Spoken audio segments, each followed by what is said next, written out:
continue waiting because it's feeling some sense of being pulled.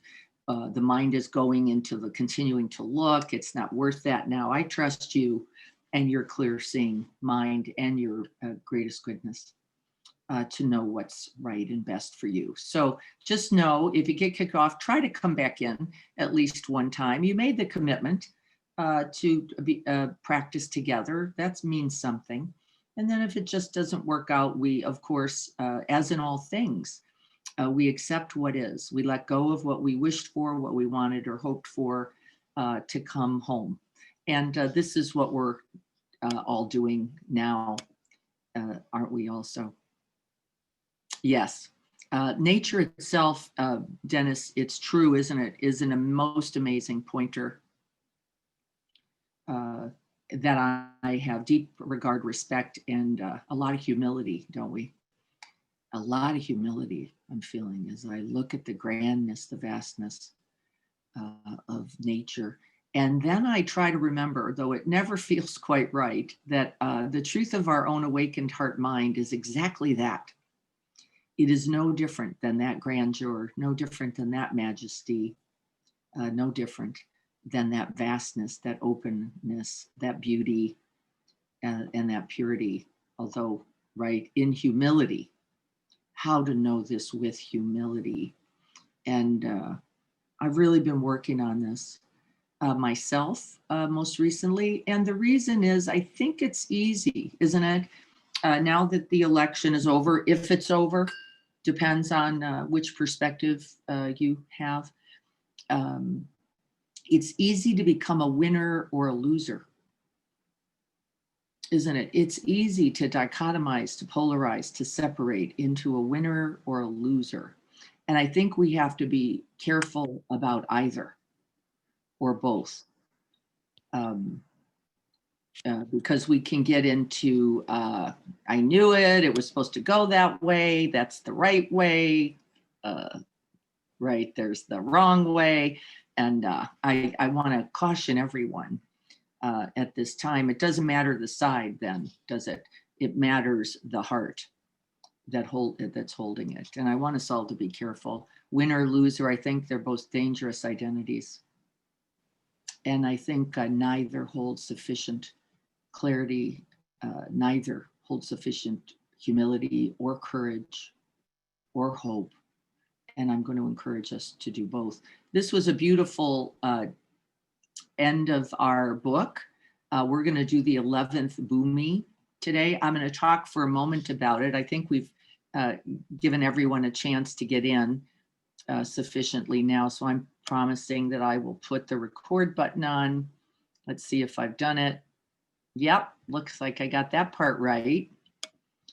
I'm going to go for a moment to the Zoom. Leslie wrote a little note to me, and I have it here as our offering this morning, and I want to pull it back up.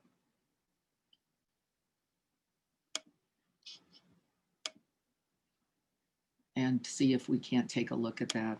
It had many of the characteristics, the qualities that I think are essential. Let's see if I can find it.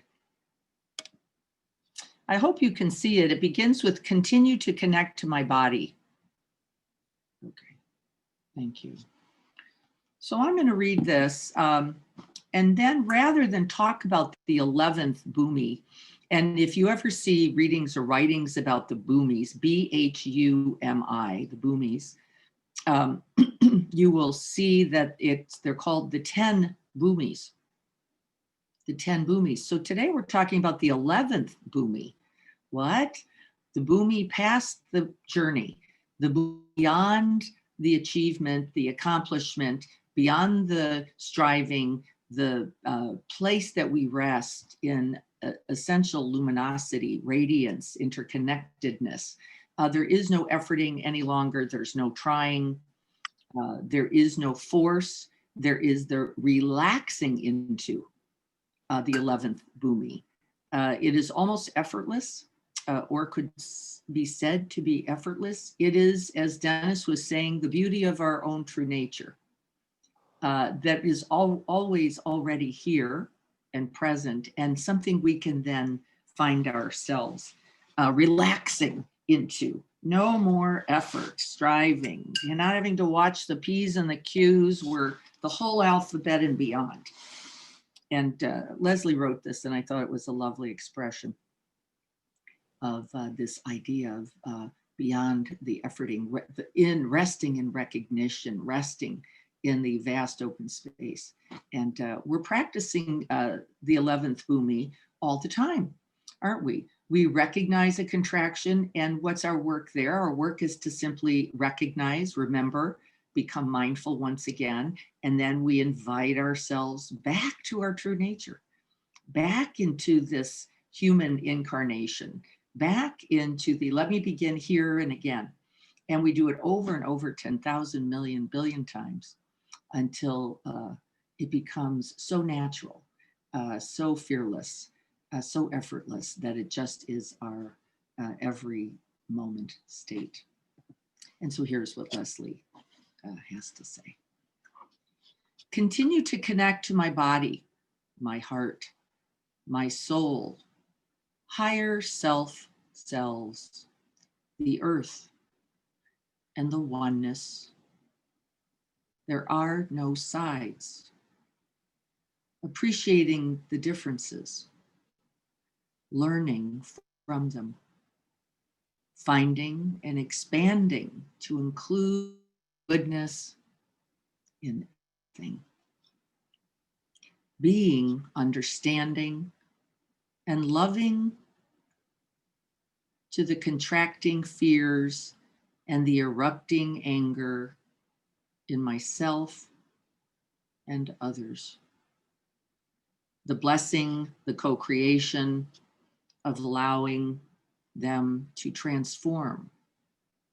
The blessing, the co-creation of allowing to transform, finding our flow and surrendering to that path with heart, body, and mindfulness, especially when the path seems to be rocky and muddy, obscure, knowing that it all is destined to change for the best if there's no interference. Intuiting the moment, going with the flow, moving forward on that path with conviction, ease, and joy. Being thankful, seeing the beauty. That's what Dennis was talking about. Always being humble and kind. There would be no other way, would there? There would be no other way. And so can we recognize then in our moments of contraction, in our moments of pain, in our moments of boastfulness, in our moments of taking a side, that we are like a lost child, lost, disconnected, and afraid, and invite ourselves and then others home. This is the practice of the Bodhisattva, the one who chooses to awaken again and again. This is our path, again and again and again, for the benefit of all beings. And so let's sit together. I'm going to, Carrie, I'm going to be turning off this function, so I won't be seeing that any longer. If you can watch, keep it up on your screen for a moment, that would be helpful.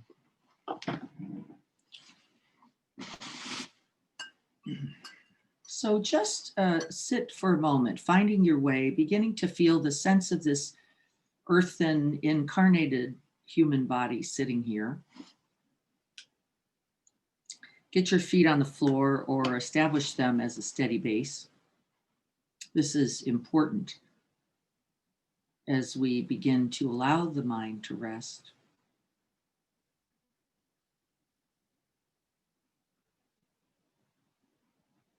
And with commitment, with courage, we actually choose moments of non-being, non-doing. We're not trying to accomplish anything here. And when I say non-being, I don't mean that we stop existing. I mean, we stop trying to be any particular way.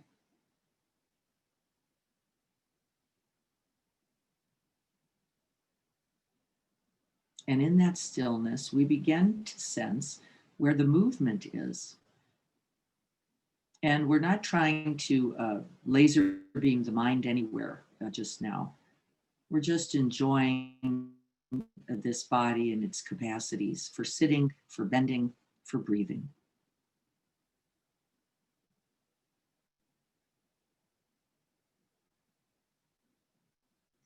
And as we're beginning to rest into the body, we call to mind our aspirations and motivations for our practice and try to generate them all the more. We do this before we strike the bell, remembering the truth of this precious human life, gifted to you, accorded to few. Breathe that in. I have been given this day.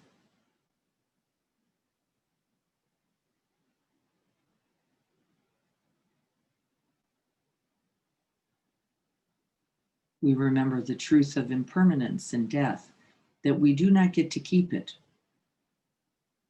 Whether we are 5 or 10 or 50 or 80 years old, we do not get to keep this. This is a gift that is precious in part because it is impermanent, it is impersonal, it is perfect.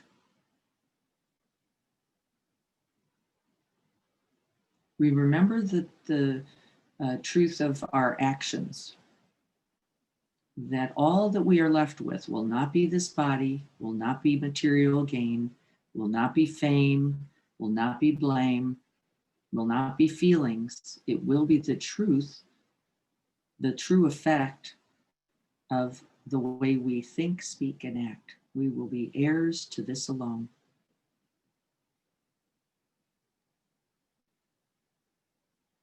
That will continue throughout time.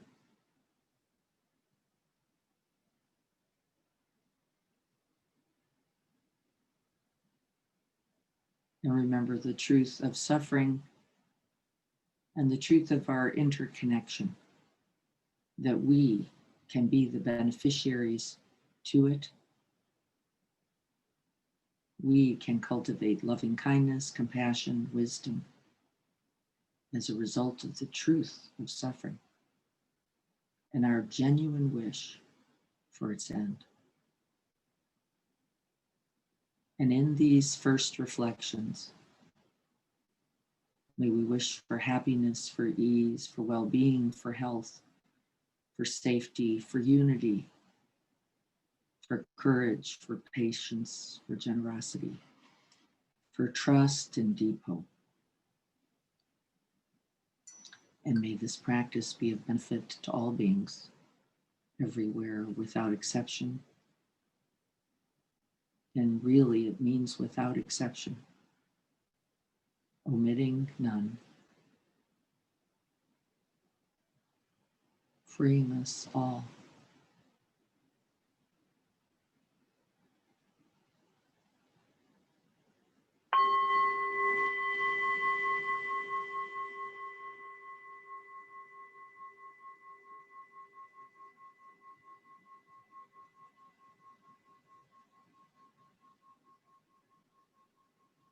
And if you only had 5 minutes for practice, that would be perfect practice.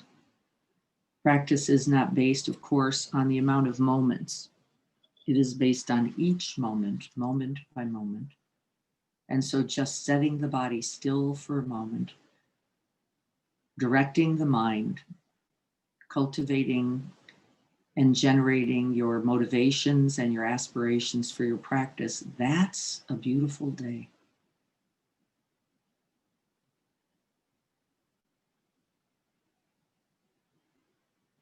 Let's just breathe the aspirations into the heart and then through the body for a few moments. Marinate.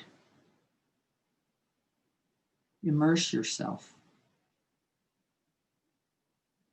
Breathe it in and through the whole of the body. Let the whole body breathe.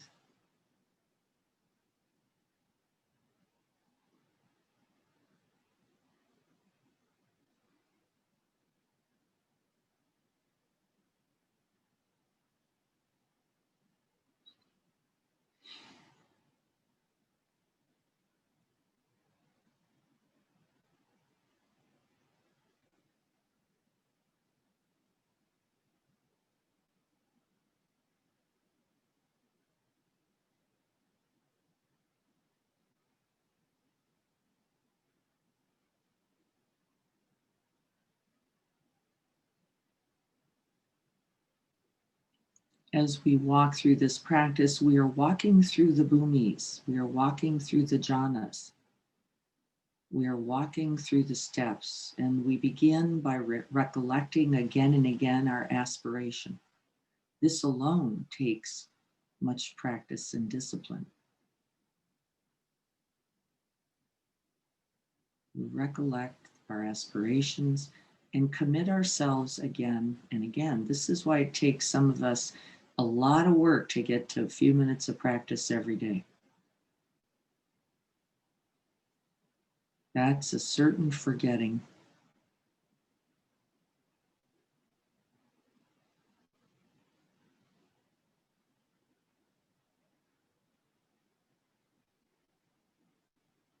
And here we remember.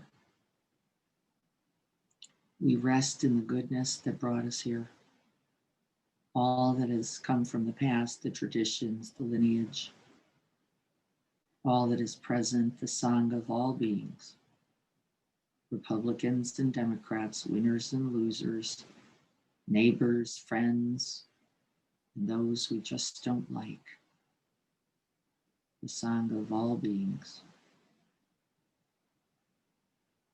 each a gift.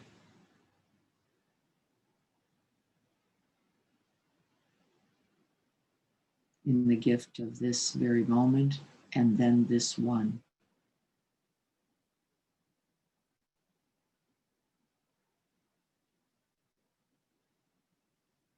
And as you breathe, you begin to sense that the breath is beyond the body. It comes from that open space all around you, and it returns there. That the body itself is but a limited moment. That there is so much more to this being present.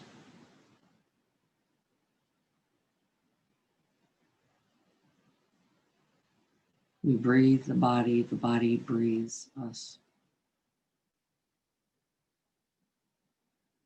And then we begin to focus our attention on the out breath very specifically. We get to continue to enjoy the in breath, but we're focusing on the out breath specifically because we're going to begin to dissolve this solid sense of this earthen body. You notice that the earthen body at the out breath moves out back into open space.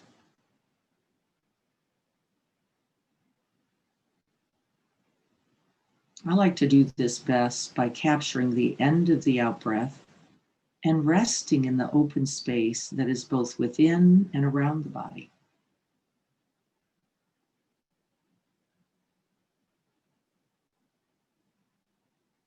I let the mind move beyond the body out into that open space, like slowly pouring lava.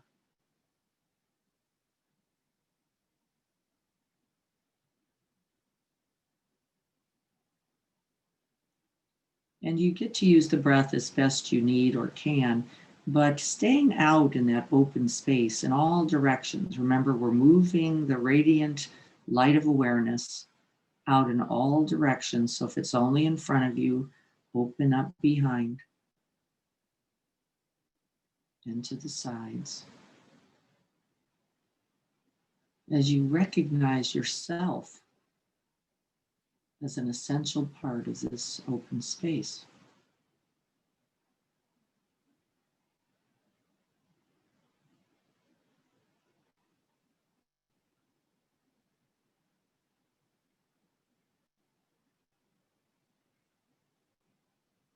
With each out breath, we dissolve like salt in warm broth, like the wave returning to the ocean.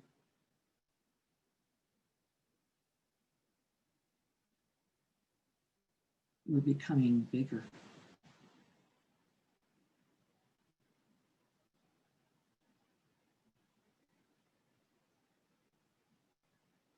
And as best you can, then resting the mind in the open space, using the out breath as you need.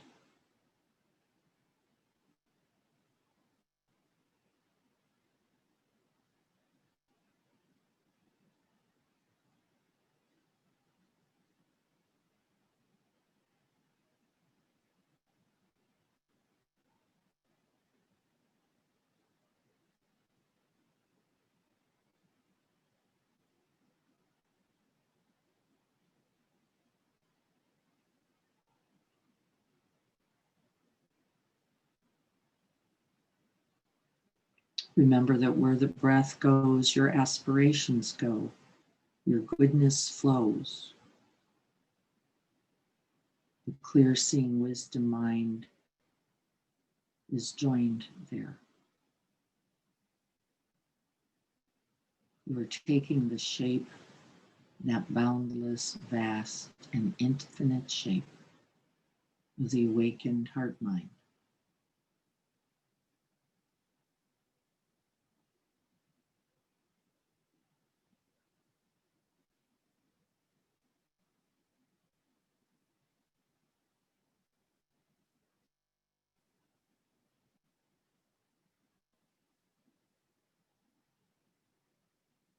There are little moments of grip. It's just a part of the practice where you rush back to the body, even know how you got there. That egoic self going, wait a minute, there's nothing out here. Looking for solid. Well, there's no greater ground than the groundless ground of boundlessness. It makes the entire enormity your home.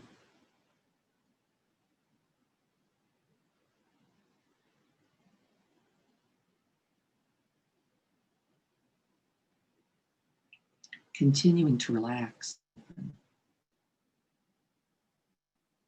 into that vast, empty, open, luminous space.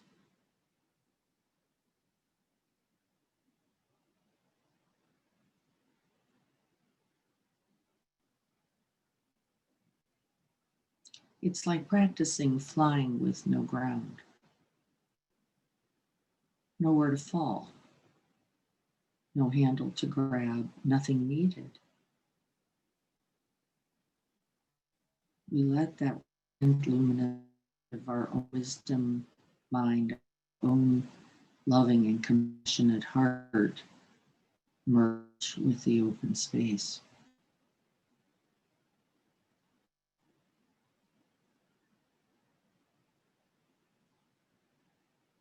We remember who we really are, an essential part of everything. Stardust, the Milky Way. This leaf, the ground beneath our feet, part of it all.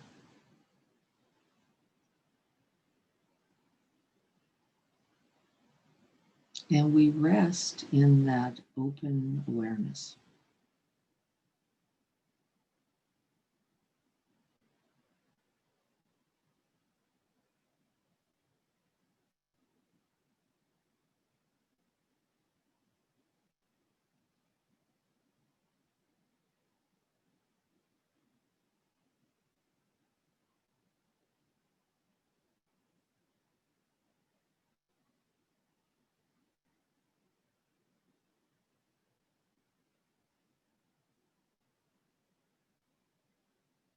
We're exchanging ourselves for this limited body, this limited identity, for that vast, wide open space that holds and abides and connects with everything, said Leslie.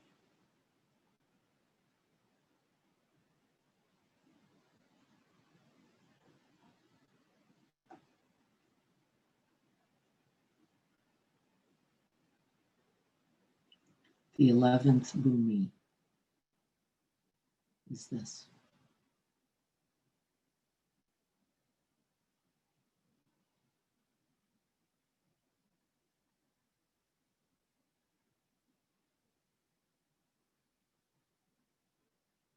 And then dogs bark and clocks tick. The body itches or twinges, no problem. No struggle. I am not that. This is not me.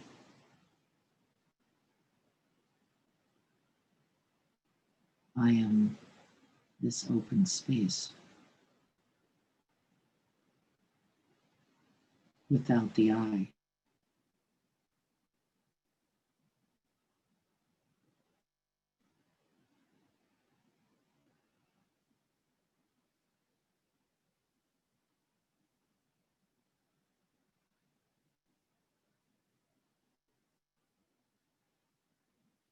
And in this open space, there is no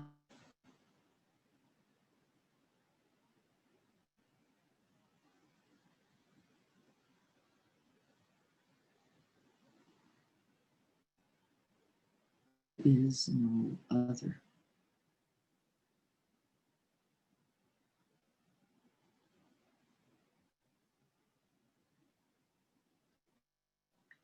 Your breath becomes one breath that breathes life, consciousness, awareness, and love into all things.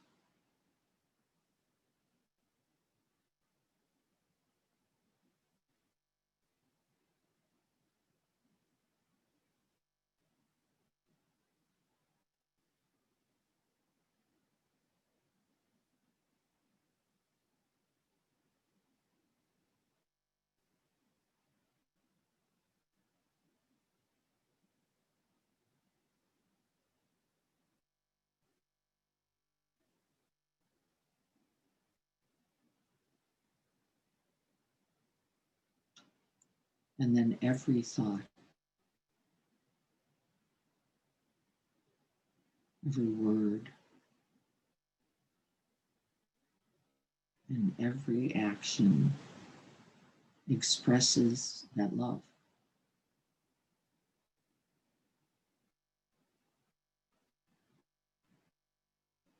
Radiant, luminous. It is only inclusive, it is only open. There is no contraction, no distress.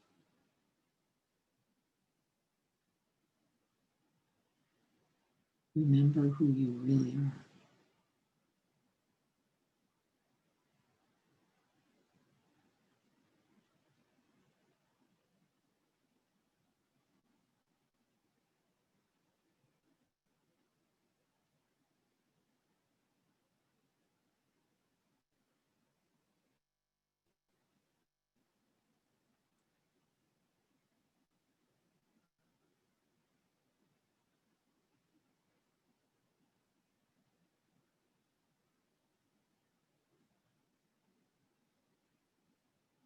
It is backless and frontless,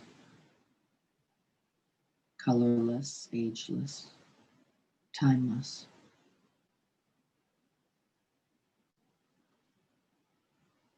There is no beginning and no end.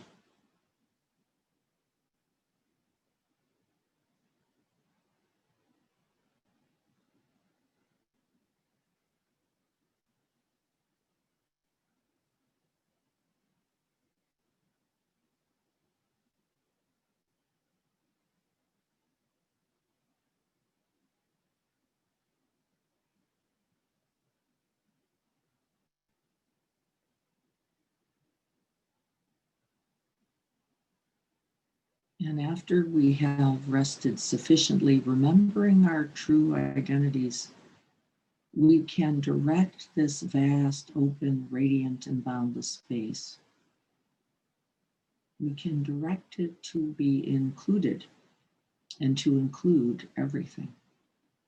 And so then we can call to mind, here just for practice, a brief moment of difficulty,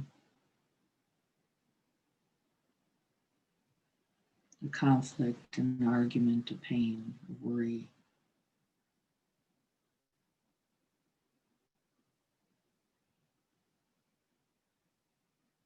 And we can open our loving arms, widen this already awakened, edgeless, alive mind and heart, and include it.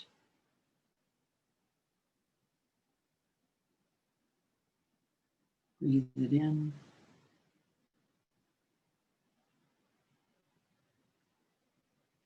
Metabolize it in the light, that very light of awareness.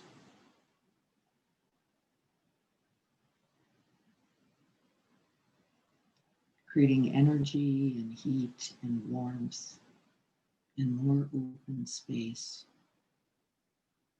We heal it.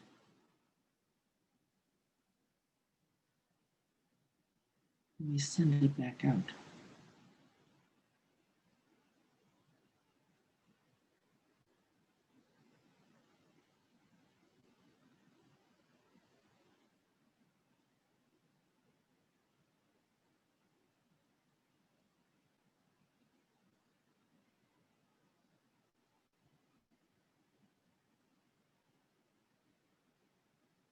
And we make contact with whatever is present as we're breathing it in. So I'm remembering a moment of overwhelm yet from yesterday and recollecting it. I'm breathing it in. I'm staying present, available, and open. I'm feeling that energetic sense of contraction, almost a nausea, near tears. Feeling a sense of a crowded house of mind and heart.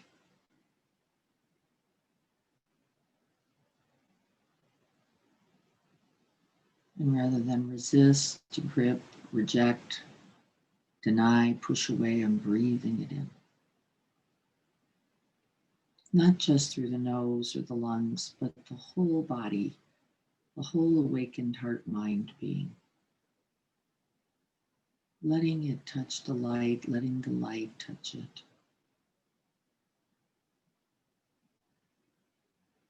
Being with.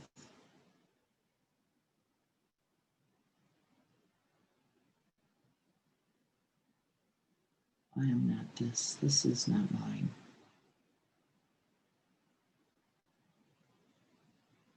But I can hold it. I can abide. I can offer love and compassion.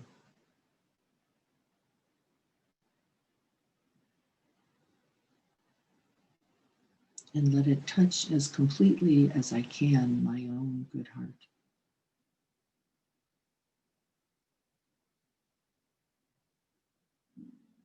My own most loving and awakened presence. And then I smile. A moment of fear.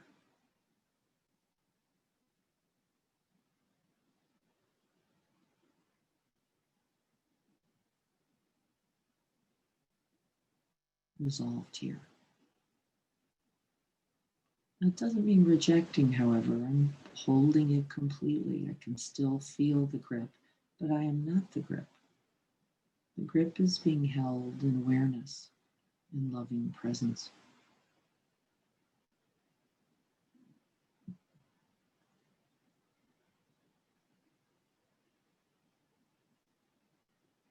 We do not mistake the tantruming child for the tantrum.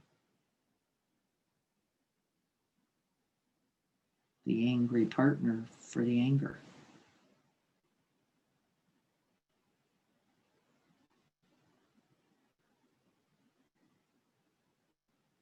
We remember.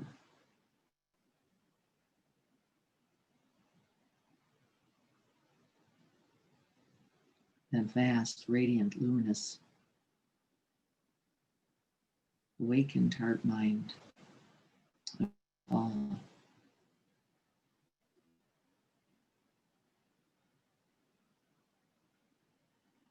And as I breathe it in, I call to mind others who I know have felt just like this.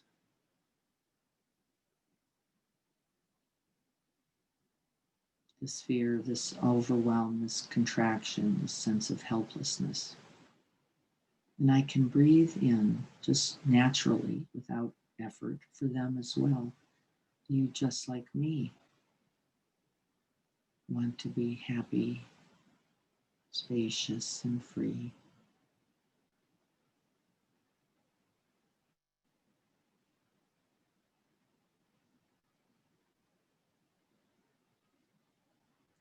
And then I can breathe in for all others throughout all time who have felt just like this.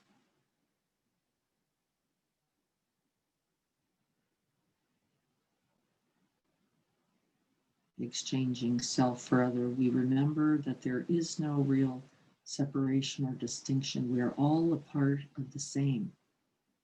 We are all stardust in this great galaxy and beyond. And we breathe it all in. And we send out that light. We have vaporized the fear, vaporized the contraction, purified and remembered.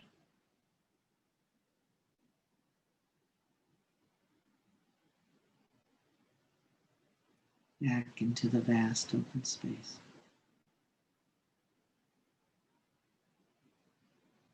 Where we once again come to rest.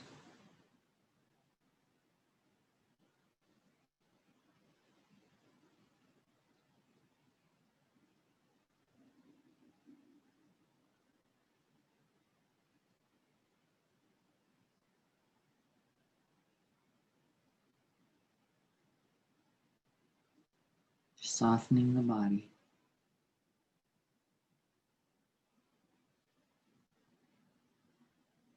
Releasing any resistance or struggle. Dissolving that tension.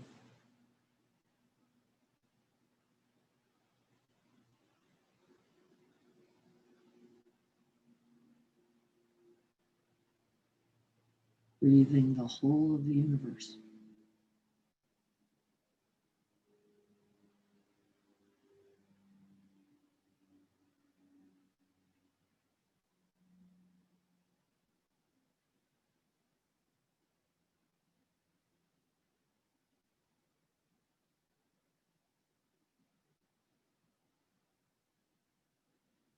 Radiant, luminous, awakened heart mind. Shining in all directions.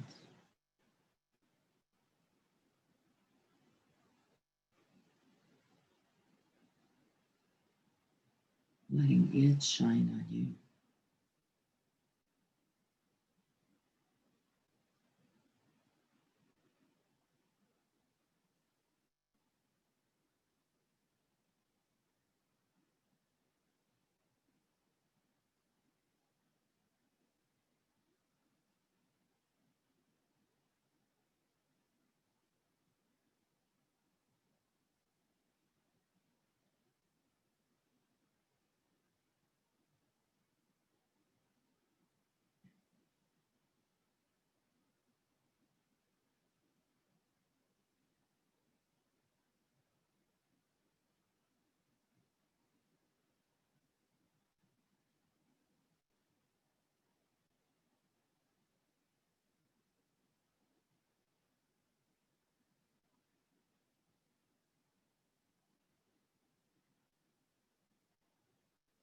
May we all be happy.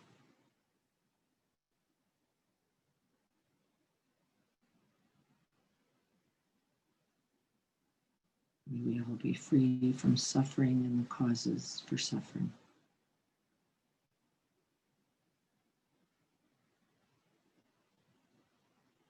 May we rejoice in our blessings and offer these blessings to all in need.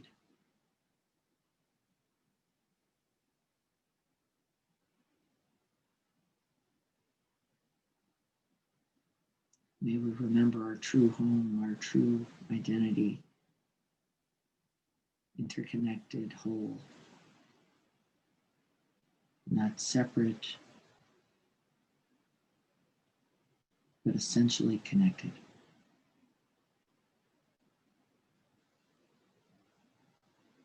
And may this practice today contribute to the end of suffering and the genuine warm wish for happiness and freedom for all.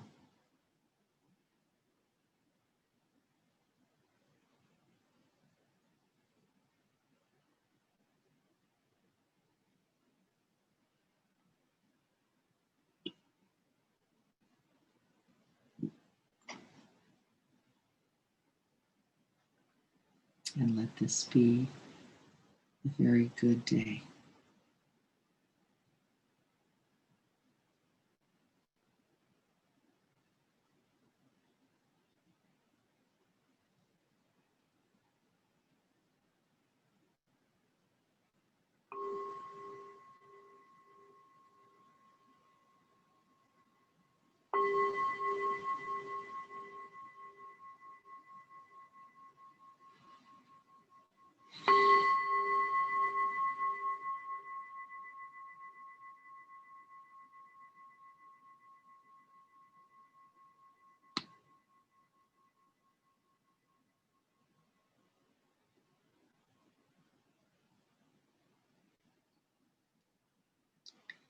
Take a few moments just stretching out the neck there, rounding the shoulders, giving yourself a little stretch.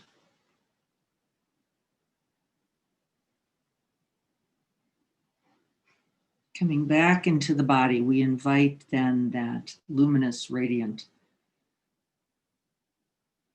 awareness right back here into this body.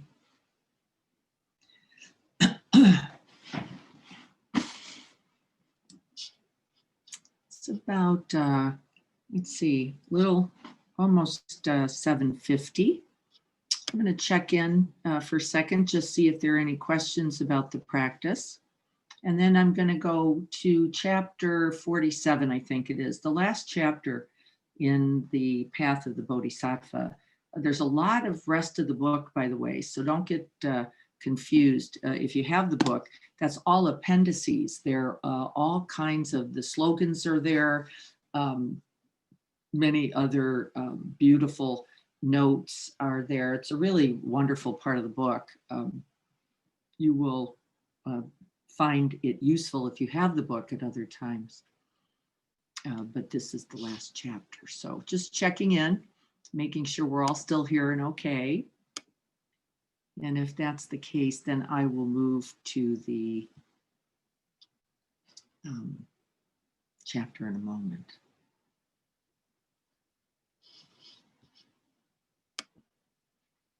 Anyone? I'm checking. It looks like we're all still not on video, so that makes me assume we're all pretty good. Good. Okay.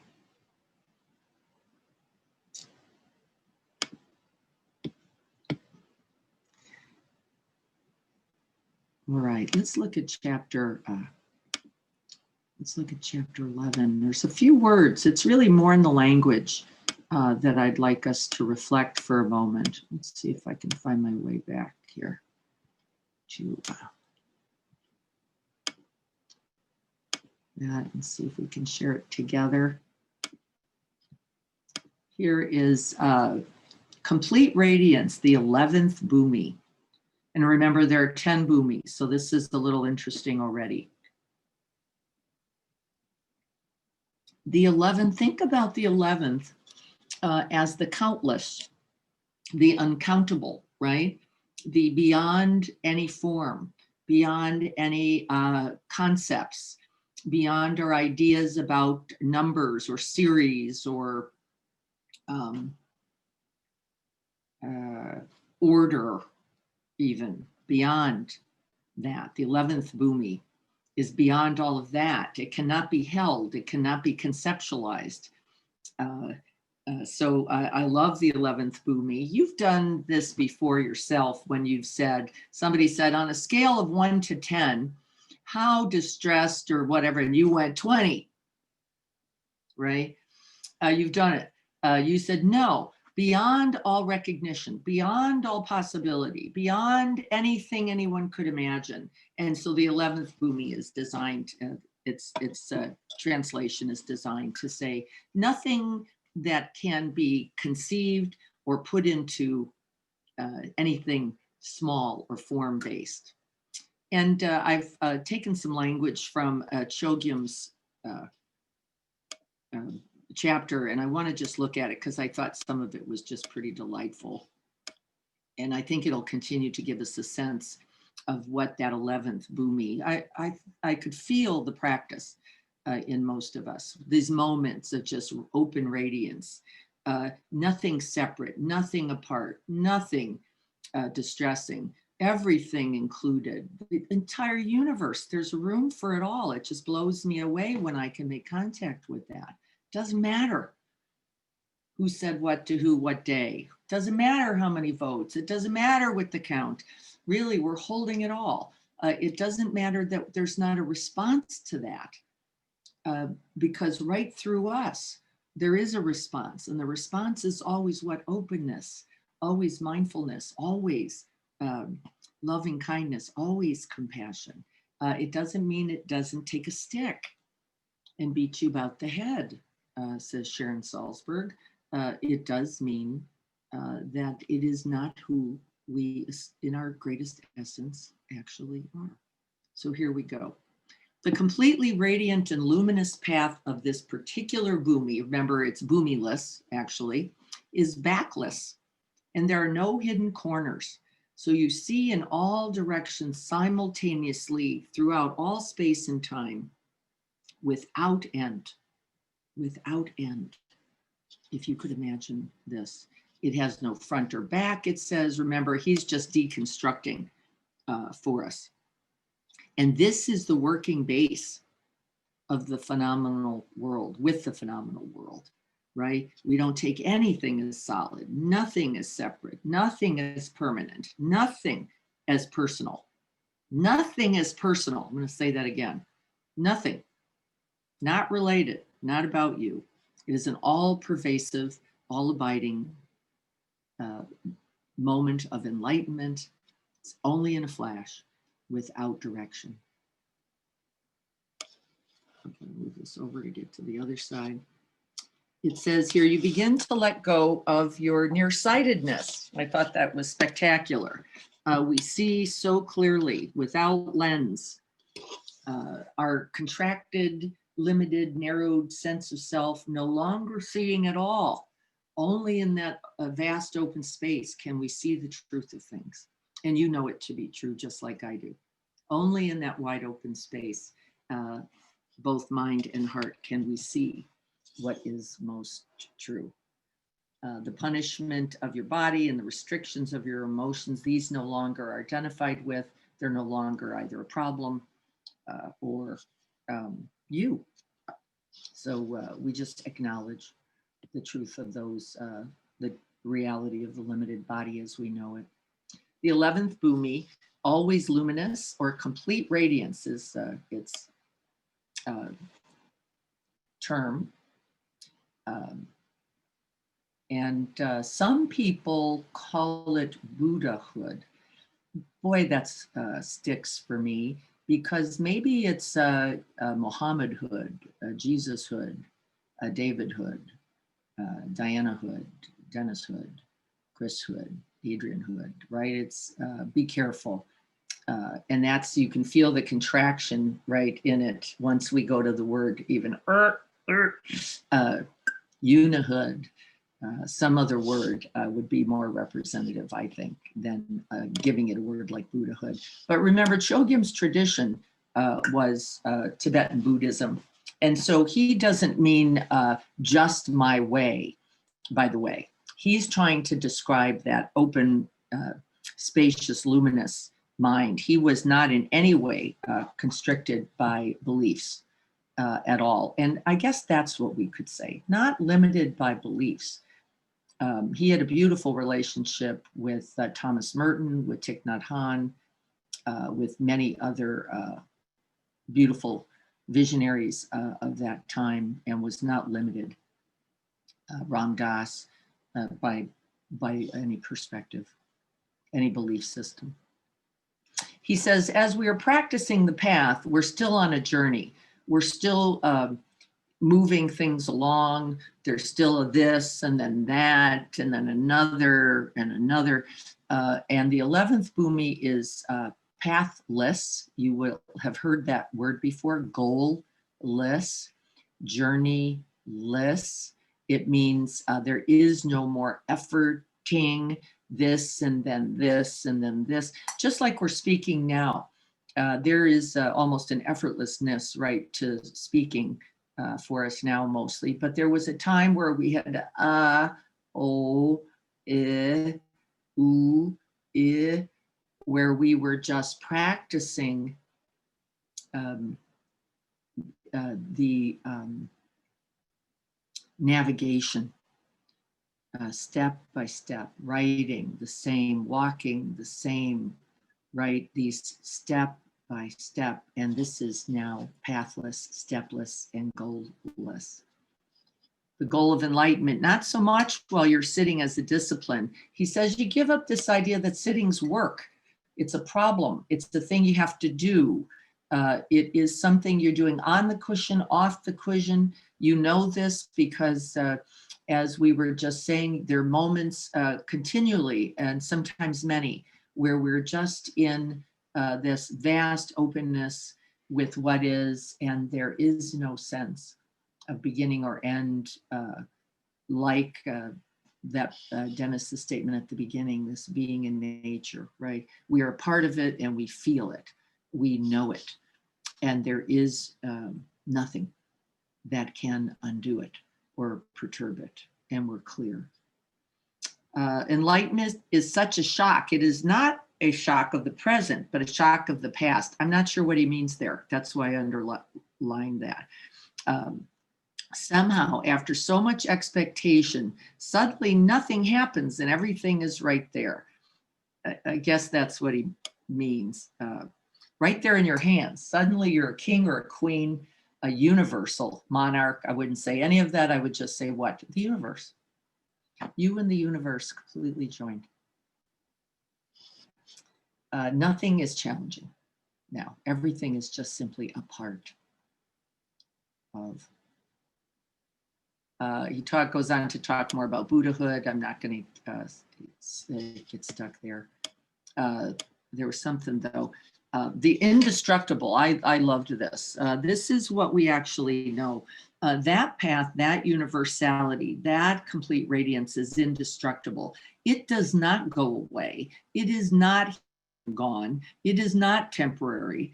It's not. It is the force of the egoic, view-taking, fear-based, contracting mind that obscures is all the truth of this. It's not that it is not here. It is not that it is not available to you. It is that in your contraction, you have covered your eyes, you have covered your ears, you have covered your heart, you've contracted the body from the truth. And if we could just remember that, we wouldn't buy in so much to all the bullshit that we buy into along. We'd go, wait a minute, if it's equaling a contraction, I can't see this clearly. I'm probably in the right place to make a decision, to speak. It would be better for us all if we hesitated, say, clear seeing is not yet available.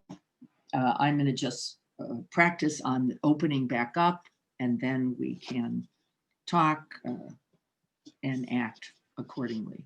We'd be better, as many of us have said many times, to do nothing but breathe. The word an indestructible meditative state, indestructible being is the word I would use. Indestructible beingness. Cannot undo it, can't wash it off, can't scrape it off. It is our essential nature and always makes me smile when I remember. In the earlier Bhumis, it says we're taking steps, we're practicing, we're making things happen. We're noticing when we're open, we're noticing when we're not open. We notice when we're available, we notice when we're not. We notice that feeling of open spaciousness and the one of contractedness, and this is essential on the path. We don't mistake ourselves there, but we are appreciative of the recognition. Remember, from the point of view of radiant luminosity, everything, every object in its perception only, because remember, there is no such thing as a separate object, but everything is invited because it is a part of essential knowing, learning, or truth. So there's nothing to push away, even our fear. We include that and invite that in as much. Even our greed, oh, let's take a look. Even our aggression, right? What's happening here?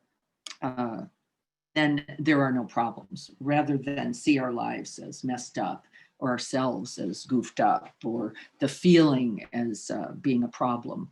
We say, no, welcome. We have space and room for it all. Let's take this in. And that's the beauty of the Tonglen practice. The essential practice of the Bodhisattva then is this room for everything. Room for everything.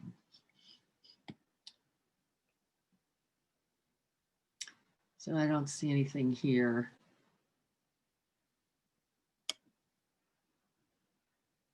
He gives some qualities to this Vajra, like Samadhi, this eternal state, maybe I'll call it perpetual state.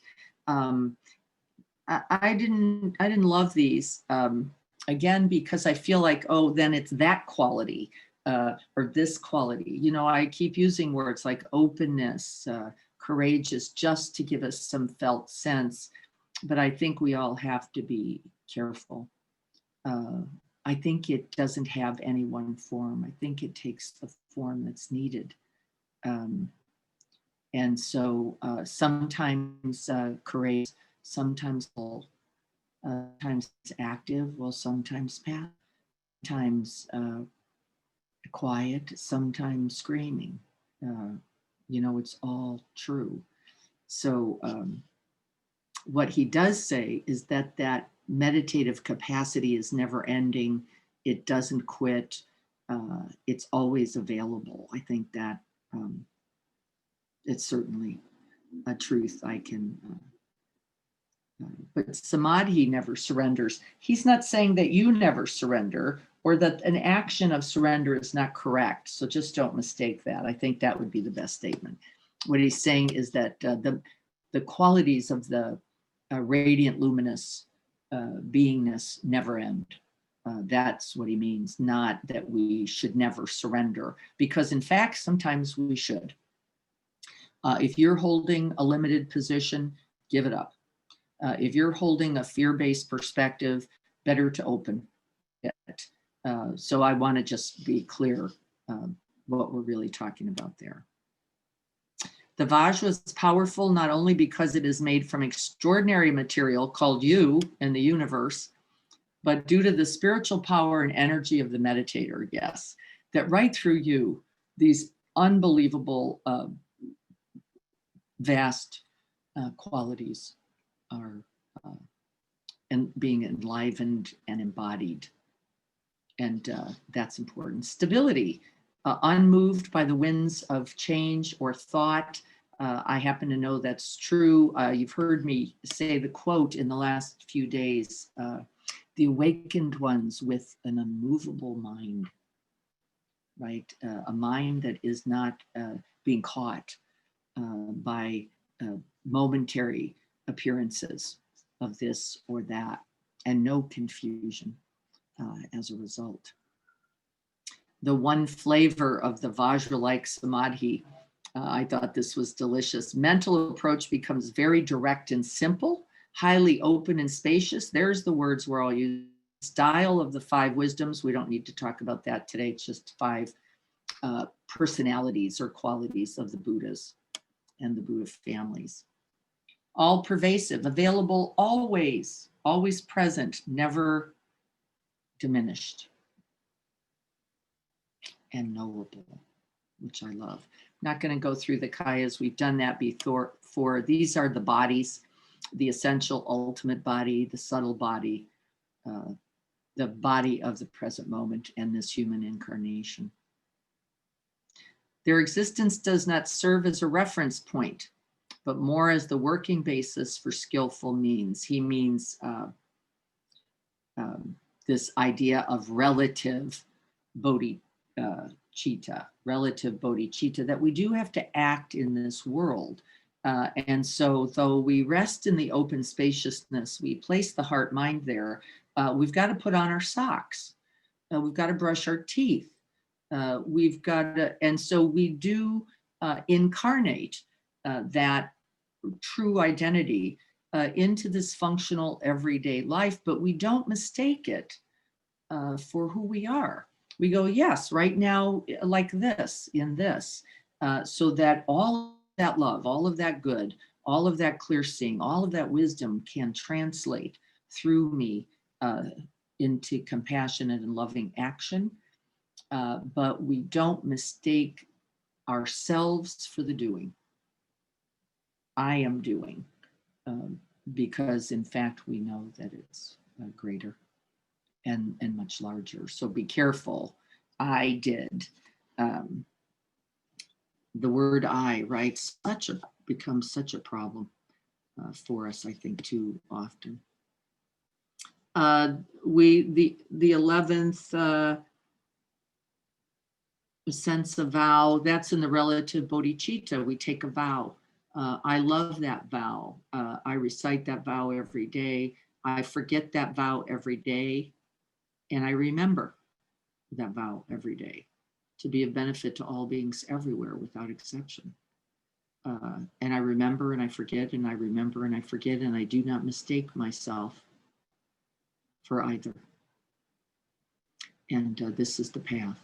And so the vow is said to be like a bright shining star in the vast universe, a place that we can always remember and always come home. I don't know if there's anything here more about those particular kayas. Only to say this, I like the word of non-attainment. It's only to say that it is already available, but I want to underscore non-attainment as if you just decide to let your mind do whatever it does, unguarded, unprotected, undirected, the truth of trouble is certain to follow you, and the truth of suffering. So when we say non-attainment, there is no I in it. And that's why the word even Buddhahood becomes slightly offensive, doesn't it? Like I have to get somewhere, I have to accomplish something, there's more to do. And we're always walking between the yes and no. That practice, yes, in the relative world is essential. Otherwise, this lizard brain can drive and take over. This fear-based quality of mind can shrink who we really are. So we practice. And yes, it is always available and always is, was, and will be, not to be imagined as like a college degree. It's how to drop into the truth of that rather than to get out in pursuit of it. And that's what he said before with it is actually a state of complete relaxation where we are in complete knowing of who we are. So that's what he means by non-attainment. There's no, I got it. I think that's probably the most important parts.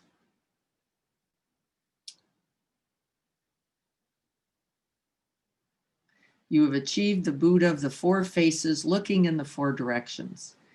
The completely radiant and luminous path of this particular Bhumi is backless, as he said at the beginning, no corners, no separation, not even by a fine hair, it says in the sutta, are we separated. And from what? The truth of who we really are. And then this begins the appendices. I'll just show it to you. They just go on endlessly. There's a quarter of the book are all different kinds of notes and reminders for us all. So, whew, we did it. We are through that large book, The Path of the Bodhisattva. I will show it to you one more time. If anybody wants to borrow mine at any point, that's the book we've just gone through. That's a big deal. This is a book that people, by the way, study groups study for years. So I'd say we were amazing in the amount of time that we took, which was really since the return, our return from India, Nepal. We started, remember, with Tara Brach's Radical Compassion. Beautiful book on self-compassion, and we moved into this one. We are going to be looking for a new book. So if you have some thoughts about it, I've got a few. I've gotten a suggestion from Seth. I've gotten a suggestion my own. I've got a suggestion from someone else. I want to stay grounded. Currently, I want to do something about practicing in our everyday lives. Us went over a lot of the teachings around the Bodhisattva. I'd like to move into, so how do we do this every day?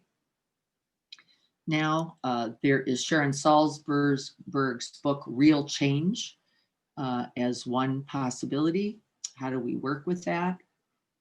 She really keeps it on the ground. I love that about Sharon, but there are some others. So if you find something you think, boy, this is right, timely, right there with what we need to be working on right now, everyday relative world, relative bodhicitta, how to be compassionate now, how to be loving right now, how to communicate well right now, how to remember our most radiant, most magnificent, most universal and spacious identities right now. And so let me know your thoughts about that. I'm going to check. I think that's all I have. Is there anything anybody wants to say? Let me look here and see what we have. Thank you, everyone. Yep. Yeah, that's right. Thank you, Leanne. Leanne was liking the idea of nothing is truly a challenge or a struggle. It's just a part of. And the struggle is only, it's one thing.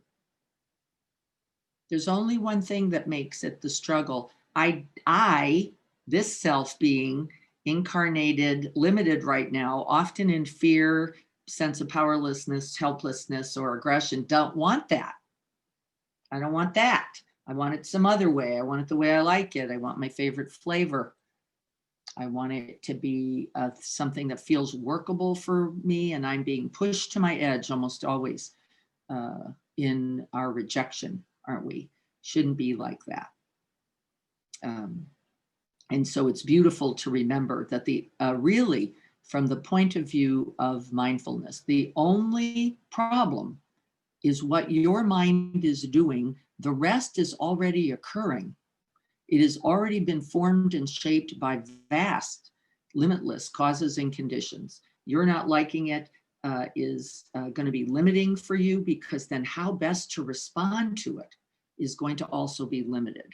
And so don't we know, in the face of aggression, other aggression cannot be the solution. And yet, how often do we all go, I didn't like you because you didn't like me, and I slapped you because you slapped me, and I'm not talking to you, as is happening currently in part of my family with my part of my family, I'm not talking to you because you're not talking to me, leads to great suffering. And can you know, it's the suffering not only for you, not only for those others, but for us all, right? How painful, how difficult for us all. Can we recognize that limbic system, the arising of the fear-based mind, and hold it close and provide it room and space and safety for a moment before we unleash it? Because it's not usually what we really want to offer. Not really, because we want the end of suffering. It is inherent in us to want this. And so I'm glad that we're remembering how to be open, spacious, radiant, and free. That's where the work is. So let's sit together for just a minute.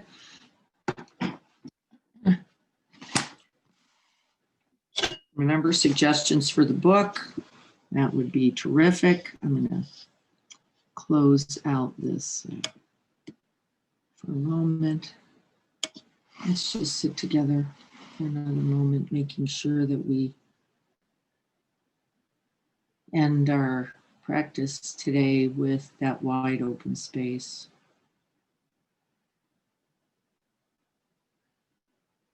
Finding the way to the body and the breath.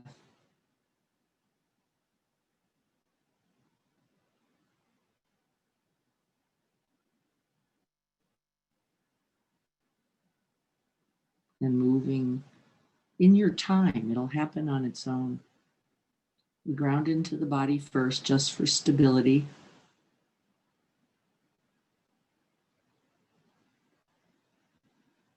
That limbic system says, oh, I'm all right now. I'm whole. Mind and body joined here together.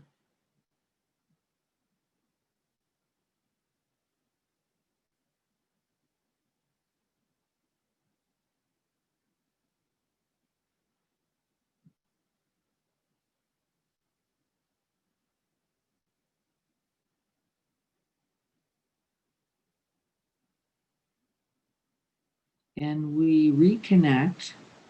Remember, it's always available. It's just where we choose to place our attention. We reconnect to that immovable mind, the mind of stability.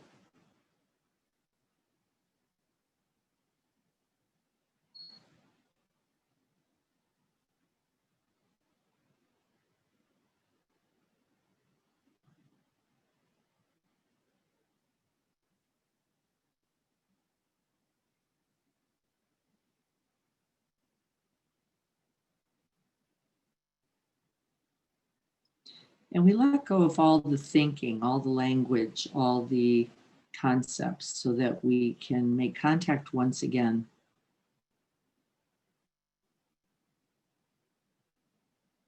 with our greatest identity, our greatest truth, the truth of our most radiant, luminous heart minds. But we begin right here in the body.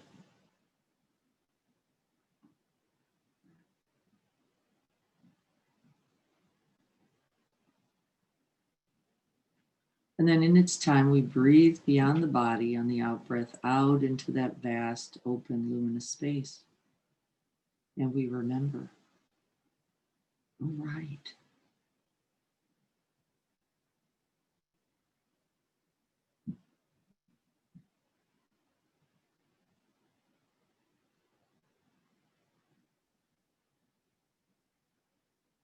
You may notice thoughts, you may notice sensations, sounds, images, or emotions. And there is no resistance, no struggle here. We just hold it in that vast space, all pervading, says Chogyam.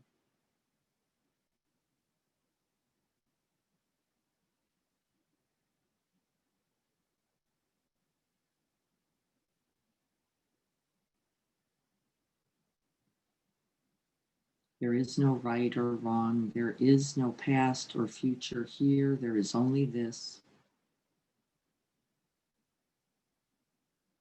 present moment.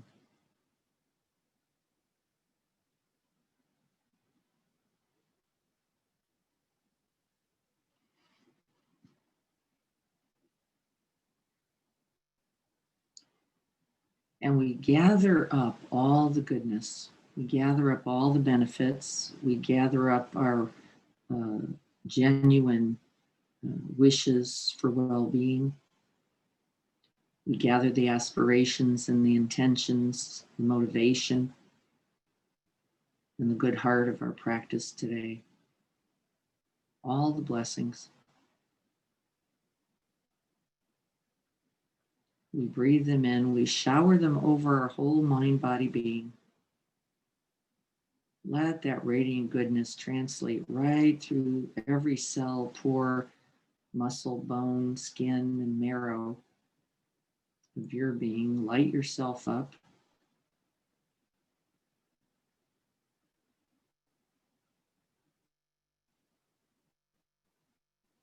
And on the out breath of the heart, we breathe out and we send that goodness out in all directions, letting it touch all beings and all things, whatever is needed.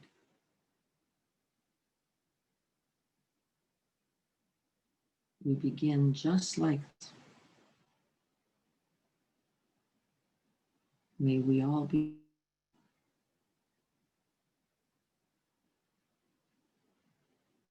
safe.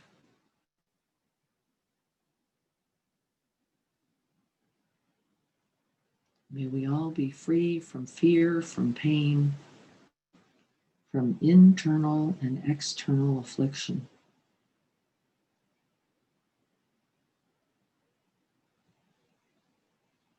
May we take great joy at this moment of awakening. May we offer it completely towards the end of suffering.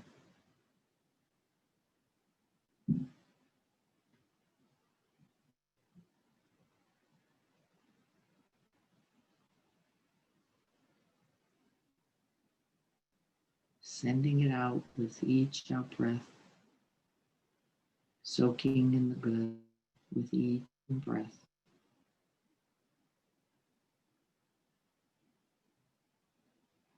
Remembering and then offering.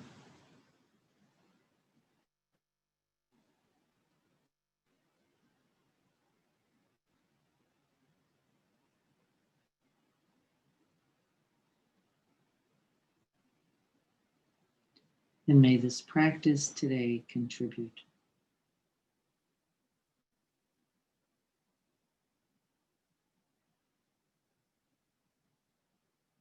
Let this good day begin with this good beginning.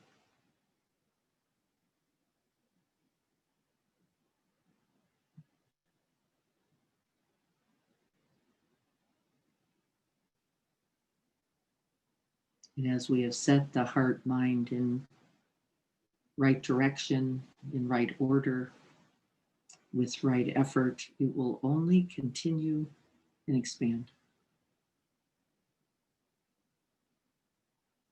Enjoy this beautiful day.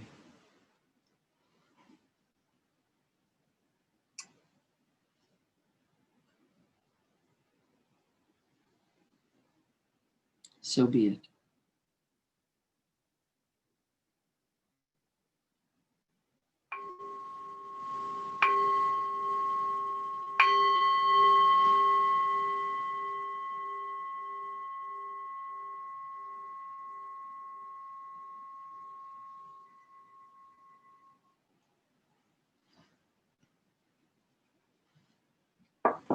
Thank you for being here. Thank you for your practice and your sharing in these essential teachings and reminders. Greg will be here Thursday at 7 in the morning, and I'll be back Saturday at 7:30, and we'll talk some more about the upcoming all day on November 21st, we're going to be asking people, we're waiting for Quest Haven to give us some idea of how many they're going to let us have on that day. We don't know yet. They've been trying to sort through the zones and the limitations. But the way we're thinking I might do it is to do 2 half days. But we're going to hang on to that, let you know how we can best coordinate that. But I believe on Saturday we will be having a sign up, and we're going to be asking that people pay for that in advance, so that we can make sure we have the right commitments to be able to offer that to Quest Haven. And so we'll keep talking about it. I'll offer more to you soon. There will be a newsletter out with that and a link. That's why I've delayed it, because we don't yet have all the information we need. So stay tuned. It's coming November 21st, Saturday. We know for sure 9 to something, whether it's 9 to noon or 1 to 4 will depend on how many people sign up, because I think we're probably going to need to meet in a group of 15 or so. That's and I'm guessing, I don't actually know, based on the requirements that Quest Haven might have. So we'll see what that looks like.